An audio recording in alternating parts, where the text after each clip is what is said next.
திருச்செந்தூரில் பெய்த கனமழை காரணமாக குரும்பூர், ஏரல் பகுதிகளில் பல ஆயிரம் ஏக்கர் நெல், வாழை பயிர்கள் சேதமடைந்ததால் விவசாயிகள் கடும் வேதனைக்குள்ளாகியுள்ளனர்.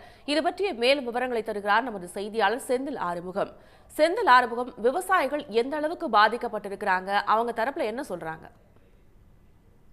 தென் மாவட்டங்களில் கனமழை ஆனது 2 நாளைக்கு முன்னர் பெய்தது. இதில் திருச்செந்தூர் அருகில் உள்ள கடம்பா குளம் என்று சொல்லக்கூடிய ஒரு கடல்ல பாதி கடம்பா குளம் சொல்லுவாங்க.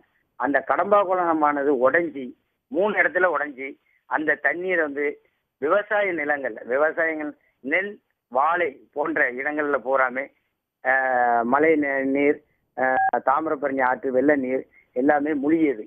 அதுல ஏரலுக்கும் குறும்பூருக்கும் போகக்கூடிய பாதையில ஒரு பாலமே துண்டானது.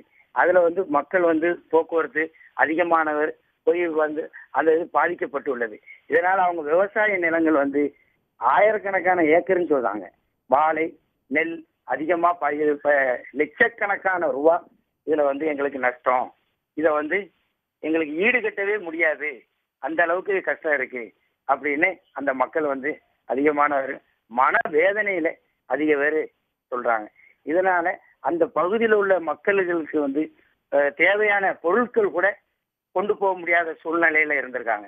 அவங்க இன்னைக்கு தான் அந்த ஏரியால இருந்து வெளியில அவங்களுக்கு சில தொண்டு நிறுவனங்கள், சில சமூக ஆர்வலர்கள் இவங்கெல்லாம் உணவுப் பொருட்களை வழங்கி வராங்க. அந்த உணவுப் பொருட்கள் எல்லாம் தலையில கட்டி அந்த முட்டளவு தண்ணியில நடந்து போறாங்க. விவசாயங்கள் தென் மாவட்டங்கள்ல இந்த ஏரியால சிறுவைகுண்டம், குறும்பூர், ஏரல், சோனகன்மலை, அம்மன்புரம் இந்த போன்ற இடத்துல விவசாயிகள் அதிகமா இருக்கும்.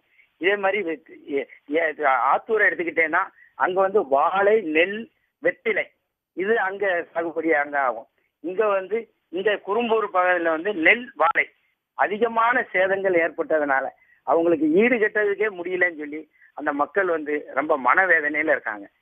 உடனுக்குடன் செய்திகளை தெரிந்து கொள்ள சன் நியூஸ் பெல் ஐகானை கிளிக் பண்ணுங்க.